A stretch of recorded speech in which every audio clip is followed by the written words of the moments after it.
자, 오늘은요, 마태복음 16장 13절에서 16절 말씀을 가지고 예수님은 그리스도와 하나님의 아들이 되십니다라는 제목으로 말씀을 나눌 거예요. 자, 여러분 앞에 있는 다리, 이거 어디 있는 다리인지 알아요 혹시? 네? 어디? 한강? 아메리카? 자, 이 다리는요, 우리나라에서 가장 긴 다리래요. 우리나라에서, 대한민국에서 가장 긴 다리입니다. 자, 이게 그걸 모르지 어떡해. 네, 망했습니다. 우리 샬롬이 때문에. 안 넘겼어요. 그래? 괜찮아. 자, 이거 인천에 있는 다리인데, 이거 이름 뭔지 알아요? 너네 다리에 대해서 공부를 하니? 전사님 이번에 검색해서 알았는데. 맞아, 인천대교.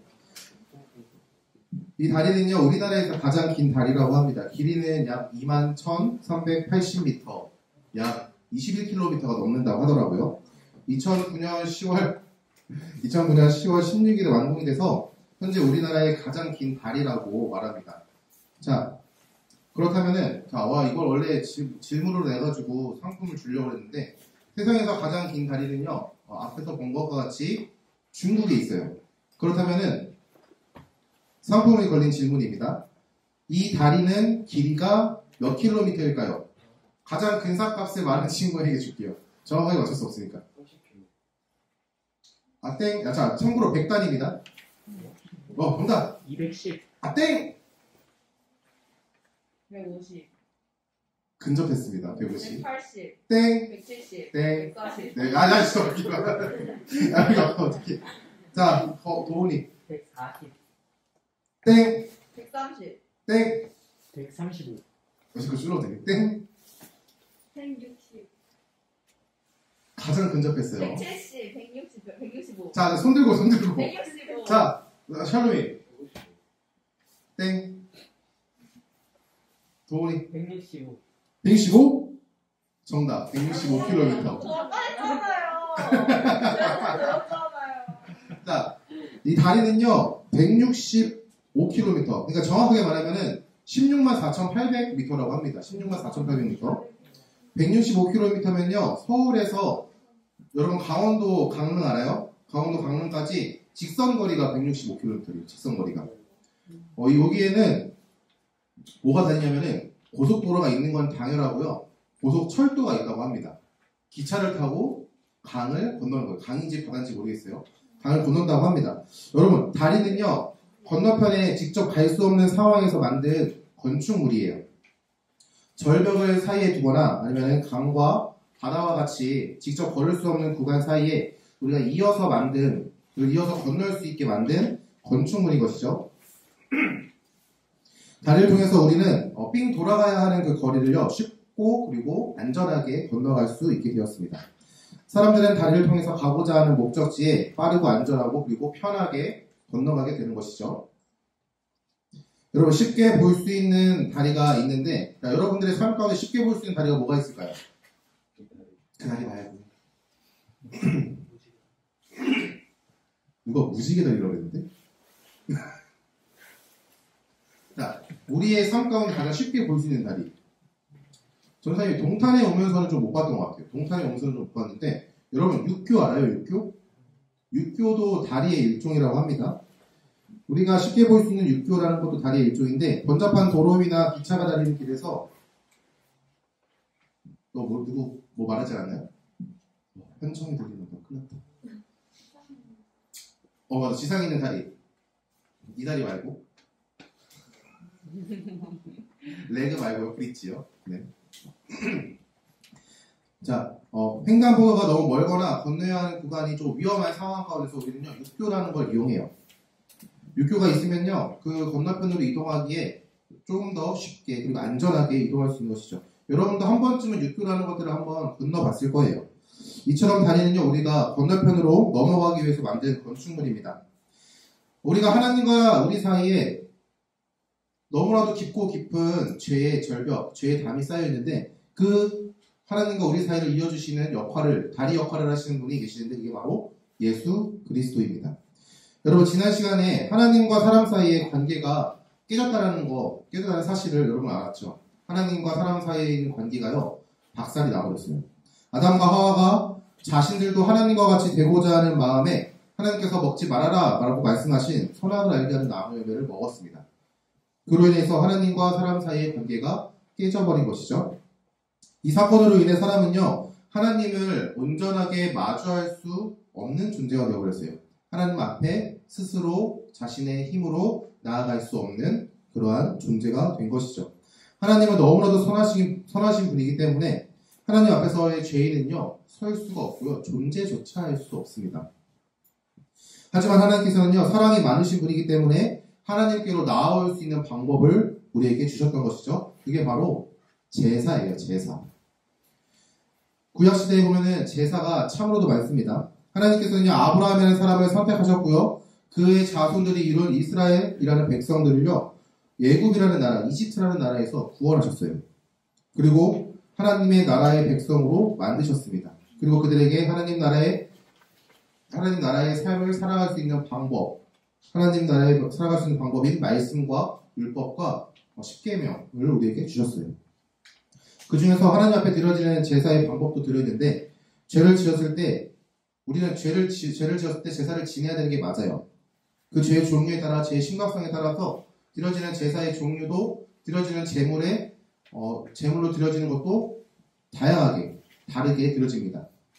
그리고 제사를 드릴 수 있도록 제사를 집례해주는 사람인 제사장이 하나님의 뜻하심 안에 세워졌습니다.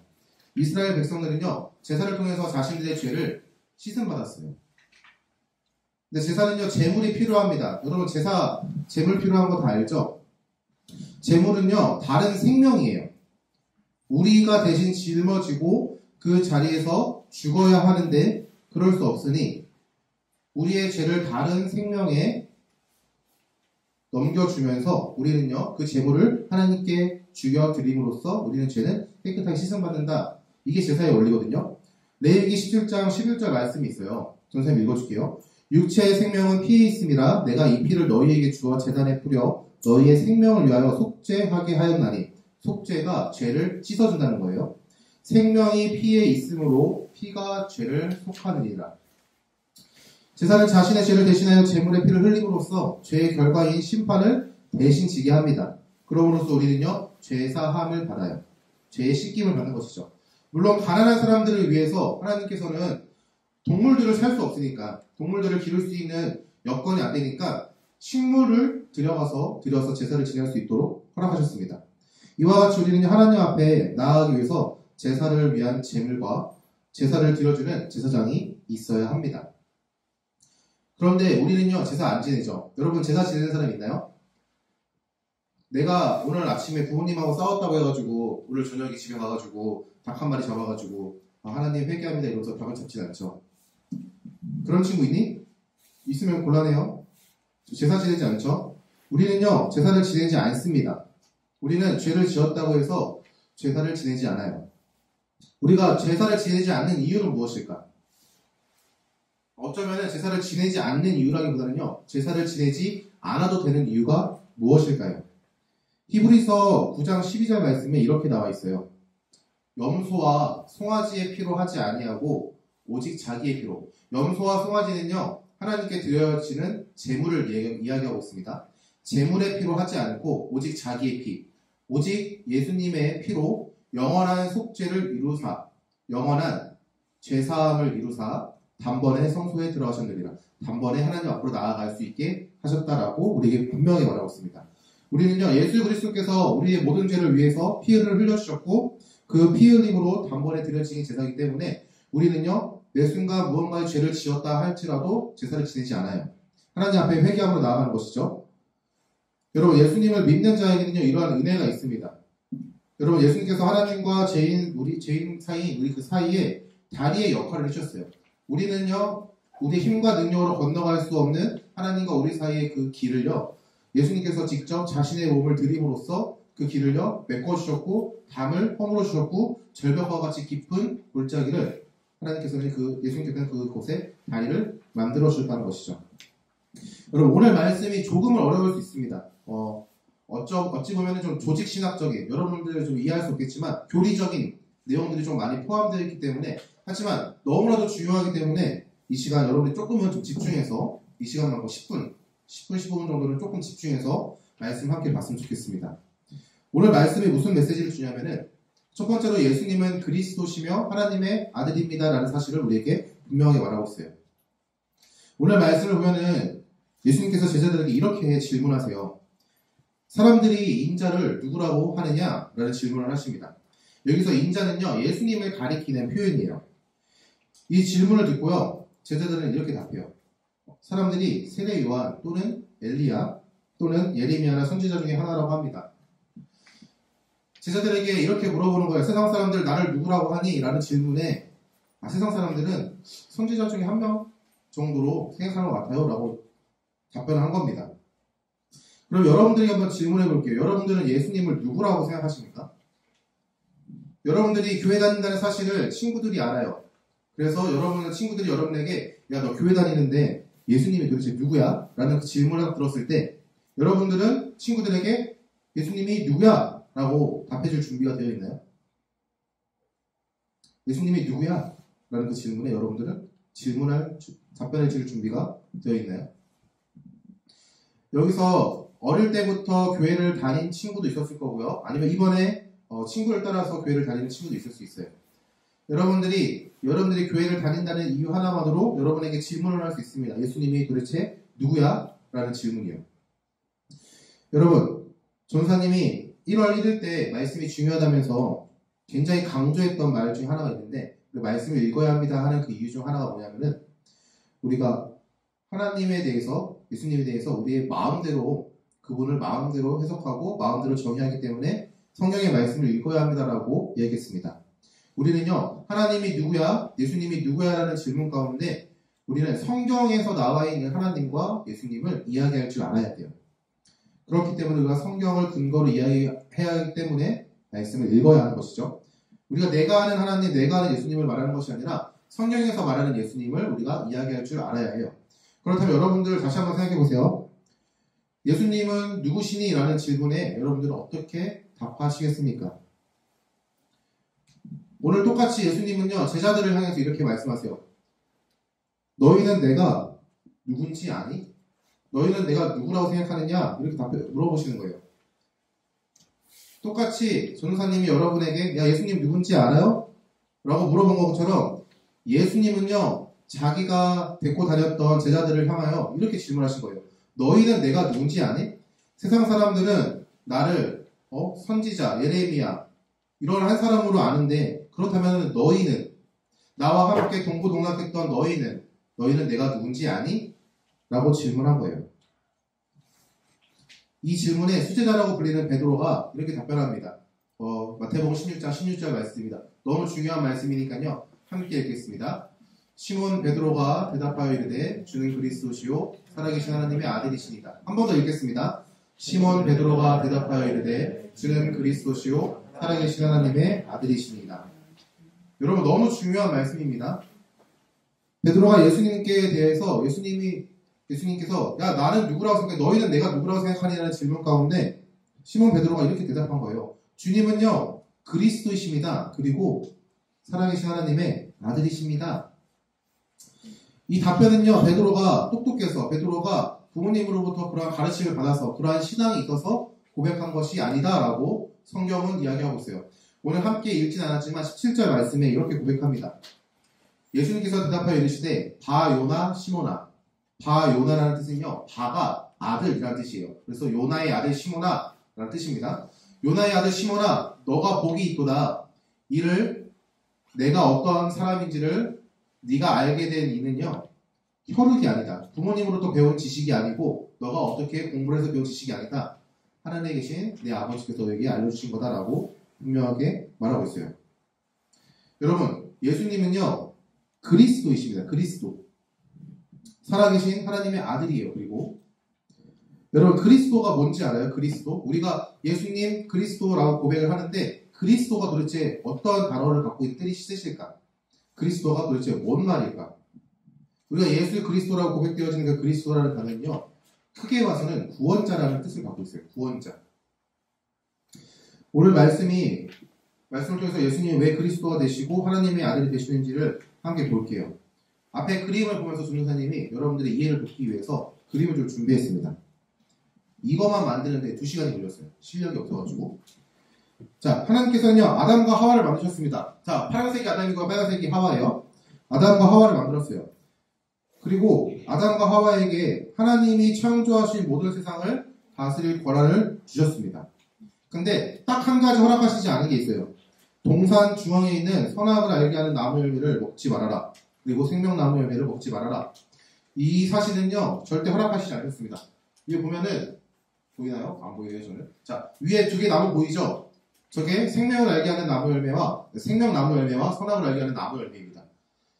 하나님께서는 동산 중앙에 너무 잘 보이는 곳에 이것을 만드시고, 이거 먹지 마. 대신 다른 거 너 마음대로 해도 돼. 라고 분명하게 명령하셨습니다. 그리고 이거 먹으면 너 반드시 죽어. 분명히 말씀하셨죠.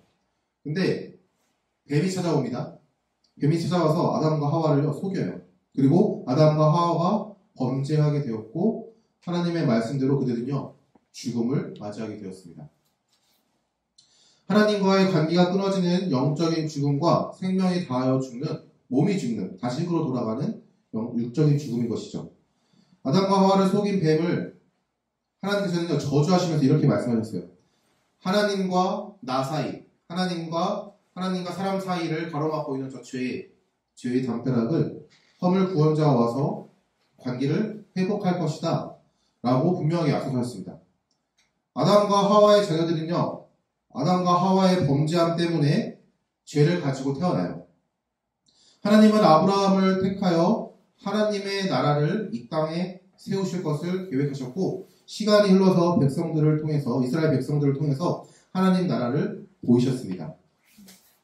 그리고 이스라엘에게 제사장을 세워가지고 하나님 앞에 나아갈 수 있는 방법을 주셨어요. 제사장은요, 하나님과 사람 사이에 하나님 앞에 범죄한 사람들을 용서함 받을 수 있도록 인도하는 사람이었습니다. 근데 아이러니하게도 모든 사람이 죄인이기 때문에 제사장조차도 죄인이에요. 그렇기 때문에 죄인이 드려지는 제사는요, 완벽히 들어질 수 없는 제사였던 것이죠. 시간이 많이 흘렀습니다. 하나님께서는 성경에서 약속하신 구원자, 히브리어, 구약의 성경이 기록되어 있는 언어인 히브리어로 말하면은 메시아, 신약 성경이 기록되어 있는 헬라어, 그리스어로 말한다면은 그리스도, 나는 그분이 이 땅에 오셨어요. 그분이 바로 예수님입니다. 예수님은요, 마리아라는 여자의 몸에서 성령으로 잉태되어 이 땅에 오셨습니다. 예수님은요, 사람이시면서 하나님이셨어요. 우리의 생각으로는 이해할 수 없어요. 하나님이면서 사람? 하나님이면 하나님이고 사람이면 사람이지. 혹시 반인 반신인가? 이렇게 생각할 수 있어요. 근데 하나님이면서 사람이신 그분요, 100% 사람이었고요, 100% 하나님이셨습니다. 하나님은요, 예수님은 사람이시면서 예수님으로 오셔가지고 우리를 위해 이 땅에 십자가에 못 박혀 주셨습니다.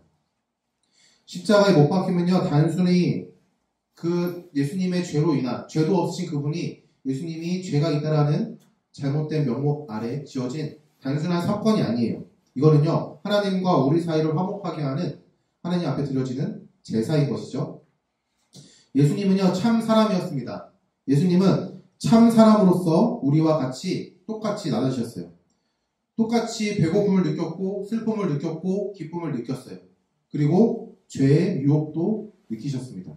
하지만 죄의 유혹을 넘어가지 않았어요. 죄를 모두 이기신 것이죠. 그리고 하나님의 말씀인 율법을 모두 지키셨습니다. 참 사람으로서 예수님은요, 하나님 아버지 앞에 만족을 이루는 사람이 되었습니다. 그리고 예수님은 십자가에서 모든 사람들을 대신하여 죄를 짊어지고 죽으셨어요. 하나님과 사람 사이의 죄를 허무는 제사를 예수님께서 직접 자기의 몸을 들여 드리신 것이죠. 예수님의 십자가 사건은요, 모든 인류의 과거와 현재와 미래의 죄를 모두 포함하는 단번에 드려지는 제사였습니다. 이를 통해 하나님과 사람 사이에 막았던 죄의 담, 하나님과 사람 사이를 가로막았던 죄의 절벽들은요, 모두 메꿔지게 됩니다. 이것에 대해서 하나님과 사람 사이에 관계가 회복되었다, 하나님과 사람 사이에 그 죄의 담이 허물어졌다라고 성경은요, 어떻게 표현하냐면은 마태복음, 마가복음, 누가복음, 요한복음. 복음서에서는 이렇게 표현하고 있습니다.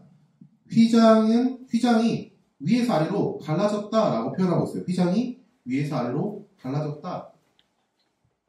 휘장은요, 하나님께서 임재하시는 장소인 지성소 안에 하나님의 말씀이 들어있는 하나님의 임재가 충만하게 임하는 지성소라는 장소가 있거든요.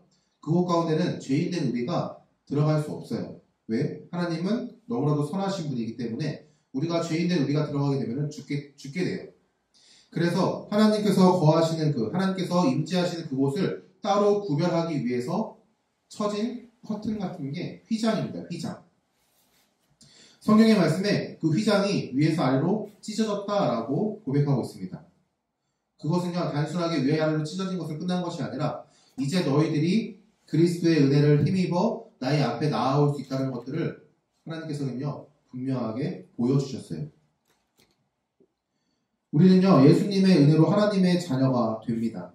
그리고요, 하나님의 자녀가 된 자에게는요, 십자가의 사건을 통해 주어진 하나님과의 관계의 회복을요, 우리의 것으로 허락하십니다.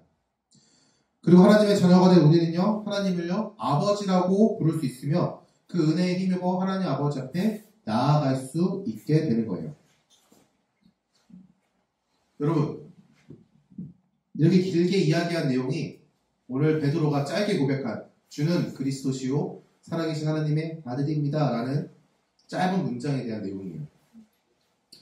여러분, 예수님은요, 그리스도십니다. 참 사람을 선포함과 동시에 우리의 구원자가 되신다는 사실을 분명하게 선포하고 있어요. 그리고 예수님은요, 살아계신 하나님의 아들이세요. 그분은요, 하나님이셨지만 하나님과 동등됨을 취하지 않고 이 땅 가운데 낮고 낮은 몸으로 오셨어요.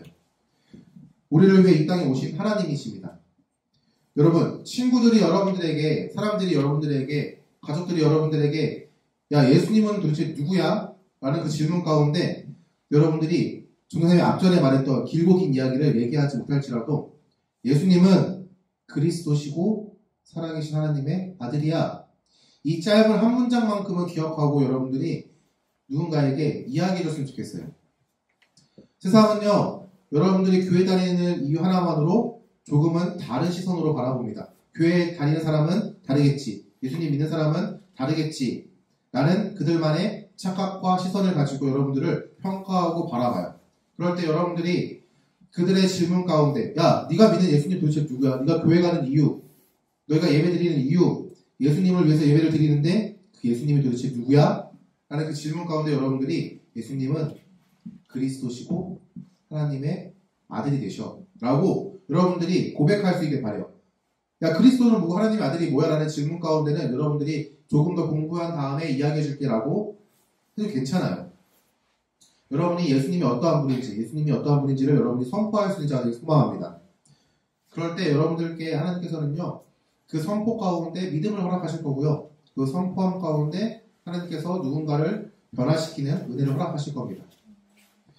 두 번째로는요, 예수님은요, 우리의 주가 되신다라는 사실이에요. 주. 자, 여기서의 주는 뭘까요? 주.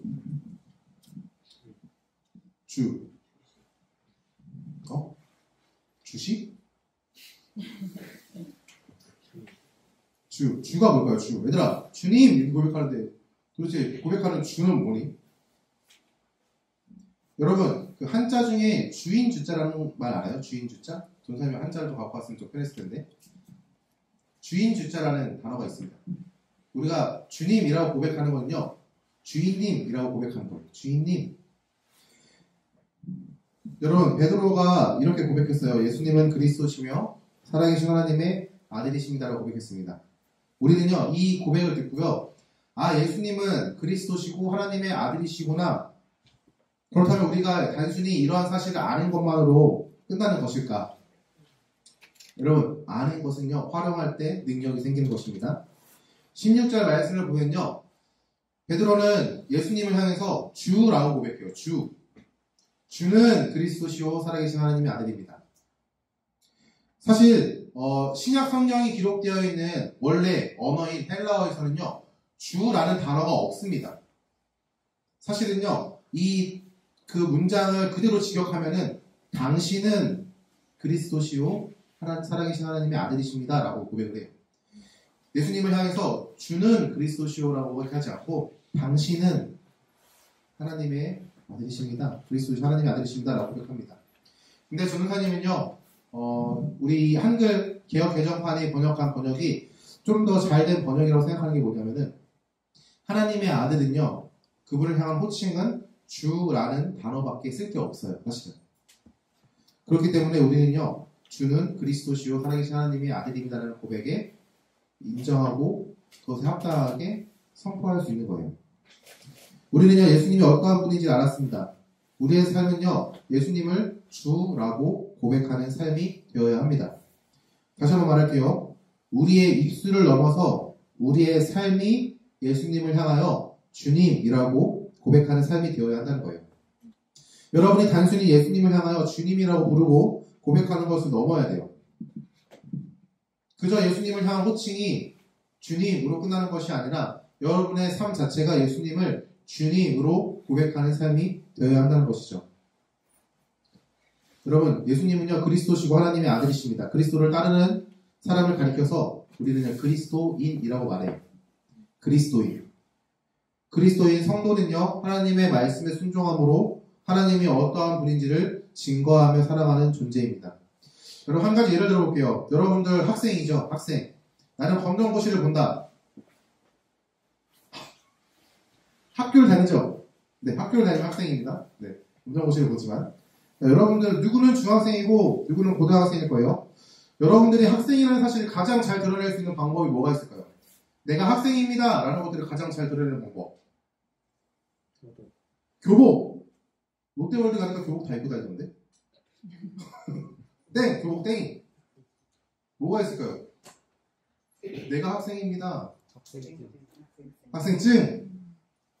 학생증 졸업하고 반납하니? 계속 갖고 다니면은 난 학생인가? 고등학교를 졸업하고 학생증을 갖고 있어요. 대학생이지만 학생증이 갖고 있다는 이유 하나만으로 고등학교를 마음대로 출입할 수 있을까? 여러분, 되게 간단해요. 학생은요, 학교 다니는 것이 학생인 것을 증거하는 겁니다. 내가 소속되어 있는 학교를 다닌다는 것이 내가 학생임을 증거하는 거예요. 그리고 예연아 뭐? 선생님도 학생인가 봐요. 전도사님 학생입니다.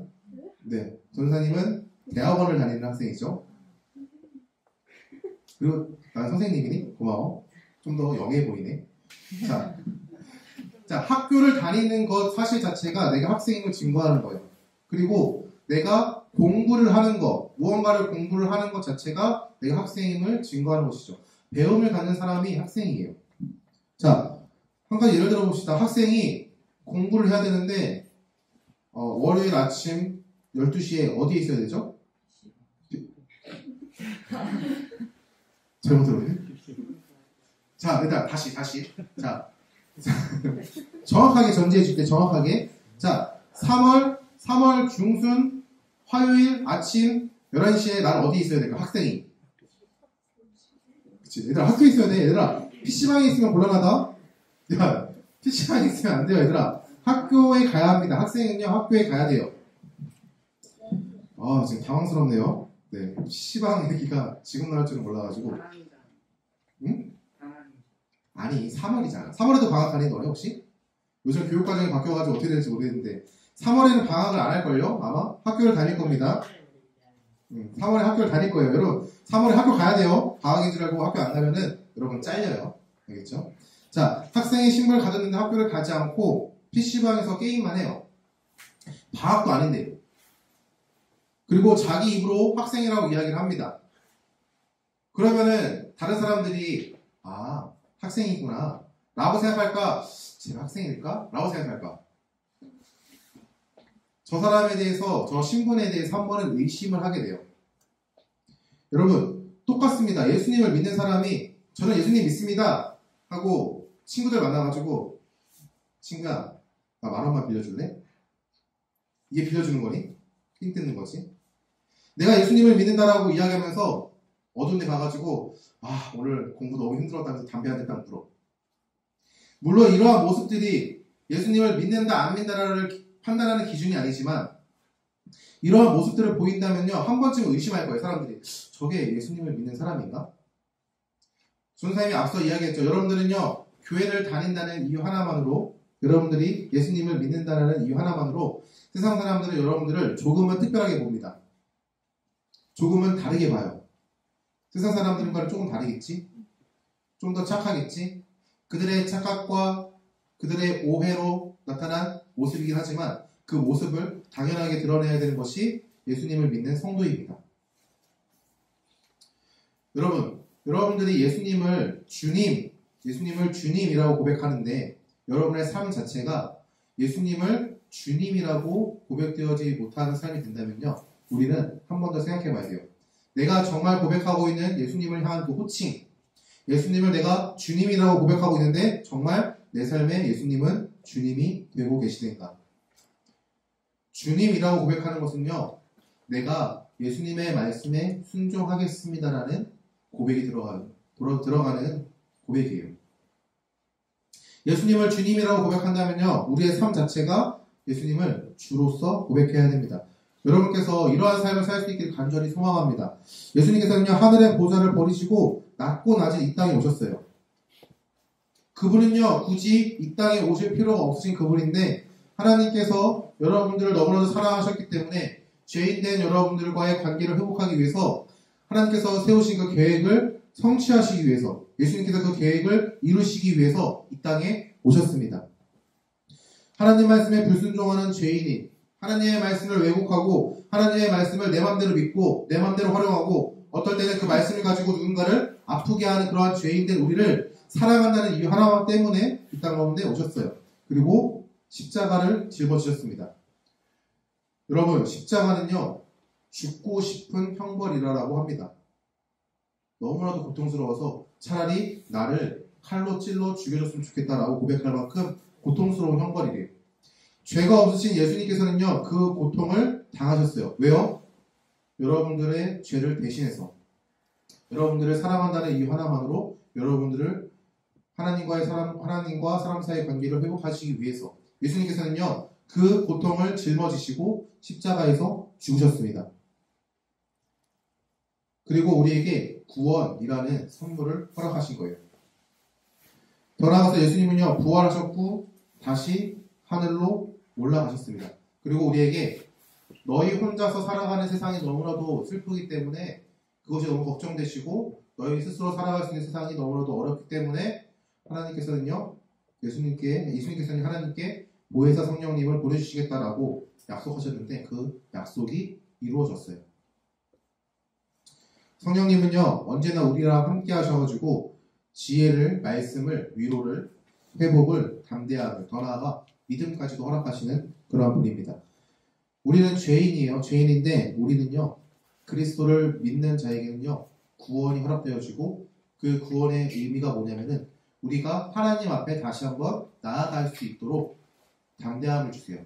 우리는요, 우리가 무언가 잘났기 때문에 하나님 앞으로 나아갈 수 있는 존재가 아닙니다. 우리는 그리스도의 은혜를 힘입어서 하나님 앞에 나아가는 존재예요.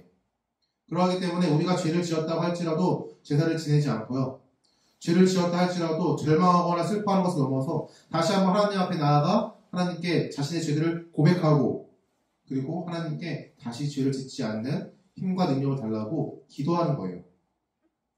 여러분의 삶 가운데 허락된 그 구원의 은혜가 있길 소망합니다. 더 나아가서 단순하게 그것을 내가 머리로 아는 것을 넘어가지고 그것에 감사하고 그것을 증거하면서 살아갈 수 있는 사람이 되길 바랍니다. 그러한 모습들이 예수님이 주가 되신다는 사실을 여러분이 삶으로 고백하는 모습이에요. 여러분, 말씀을 마치겠습니다. 여러분, 질문할게요. 예수님은 누구십니까? 여러분, 예수님은 누구십니까? 누구지? 누구죠? 아까 예수를 그려서 그렇지, 누구죠? 없군요. 선물 주려고 했는데. 네. 자, 다시 한번 고백할게요. 여러분, 이 사실을 잊지 않길 바라요. 예수님은 그리스도시고 살아계신 하나님의 아들입니다. 여러분, 이 사실 짧은 문장이에요. 여러분, 이보다도 더 어려운 문장, 어려운 수거, 어려운 공식들 잘 외우고 다니잖아요. 여러분이 그리스도를 따르는 성도로서 이 짧은 문장 하나만큼은 기억했으면 좋겠습니다. 여러분, 이 사실을 기억하고 믿고 선포하며 나아갈 수 있는 하나님의 자녀가 되기를 소망합니다. 더 나아가서 여러분의 삶 가운데 예수님이 구원자, 주가 되심을요 증거하는 삶을 살길 소망합니다. 그리스도인, 성도는요 입술로만 증거하는 사람들이 아니에요. 입술로만 예수님이 주님이 되십니다라고 증거하는 사람들이 아닙니다. 입술로 고백했다면요 삶으로 반드시 드러나야 돼요. 말로만 증거했다면요 우리의 행동으로, 우리 삶으로 반드시 증거가 되어야 하는 것이죠. 더 나아가 그리스도께서 회복하신 하나님과의 관계를요 누릴 수 있길 바라요. 여러분, 그리스도께서 하나님과 우리 사이의 관계를요 회복하셨어요. 깨져버린 그 관계를요 회복하셨어요. 그러면요 여러분, 그 회복된 관계를요 누리시면 됩니다. 하나님께 힘든 것들을 고백하세요. 그리고 하나님께 감사한 것들을 고백하세요. 그리고 하나님의 말씀 가운데 여러분들이 좀 더 앞으로 다가가세요. 그것들이 하나님께서 여러분과 교제하고자 하는 방법이시고요. 예수님께서 여러분에게 허락하신 하나님과 여러분 사이의 관계를 회복하신 하나님께서 놀랍게 역사하신 일들입니다. 여러분들이 그런 것들을 누리고 살아갈 수 있는 청소년부가 되기를 간절히 소망합니다.